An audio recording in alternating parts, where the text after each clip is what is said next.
All right, this edit is going to go over adding a gradient as a fun way to add some color to your portrait. So first of all, just a reminder, if your picture shows up and it's angled like this, we're going to do image, transform, rotate. Okay, rotate 90 degrees. Control minus to zoom out to see all this. All right, we're first going to crop. We've got this weird little line coming down here, so we're going to use the crop tool and come and crop that out. I love the paint on the wall here. I think it's great. So we're going to keep that in. Let's get his head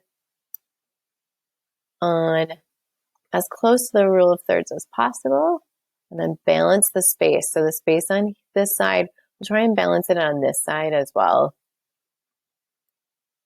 And then press enter. Okay, so a little bit of a crop in there. The bricks are a little bit angled, so I'm actually going to undo that crop. Let's try that again. We might need to rotate it ever so slightly. The only thing we really want to look for is on that side that it's even as well. So we could do just a slight little rotation to get that evened out.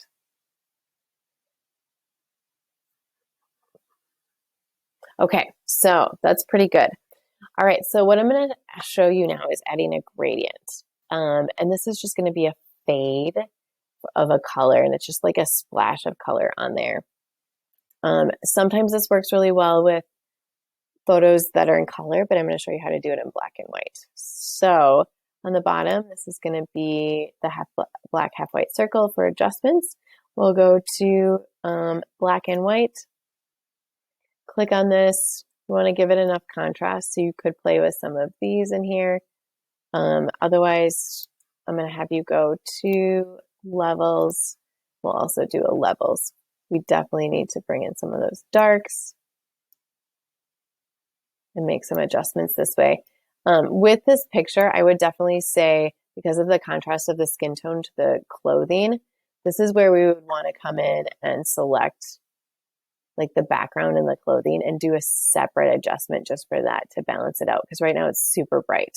For the case of the skill builder demo, we won't do that unless you want to go for it. But I think it would look really much better if we came in and selected the background. Let's see if they can do it. It's thinking about it. Analyzing the image. Okay. Oops. Lost it. Let's bring that up again. Control D, we'll take off that selection. We can even do it this way where we try and select just his head. And we can do the add. So if you wanted to try this. That quick selection or that object selection works pretty well overall. You just have to be able to do it a few times in order to get it to work. Okay, we're going to pretend that's good. It needs a little more love with that selection. But we could select inverse, switch it to the background, do a separate levels. It's not going to look great on the edge of the head because my selection's not great. But we can see that once we do that, I'm going to do Command or Control D to take off that selection. But once we do that, it's just way better, evens out the picture much more. Okay, so think about those options when you're editing your photos. To clean up that little spot on the face, I'm going to click on the mask, come to the brush, switch my color to black, and make my brush bigger with the bracket key. Then I can click on that. All right, so that's how you would do that. Okay, so to add a gradient, what we're going to do is go to the bottom.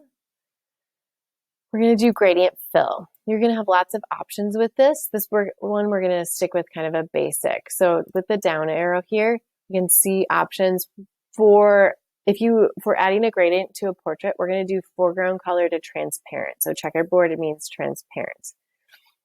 Then our angle, this is going to look best if it's at 90 degrees. Okay, so I can type in 90 there, and then we can change the color. So you could add a little bit of a fade like that with the black. Otherwise, if we double click on this foreground to transparent, we click on the color here, go in the box, and we can choose a color. It's kind of fun to add some color in there. Okay, so we'll say, okay, choose whatever. Oh, I like that. That's cool. Say, okay.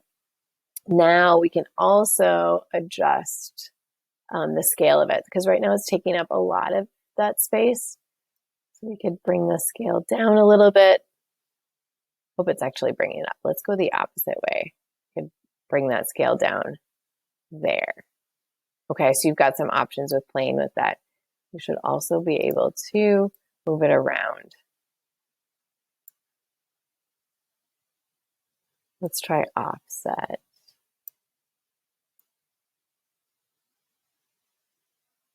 So one way to get familiar with, nope, that's too much. There we go, we can offset it. That's perfect. That just shifts it down so it doesn't take up so much of that space down there.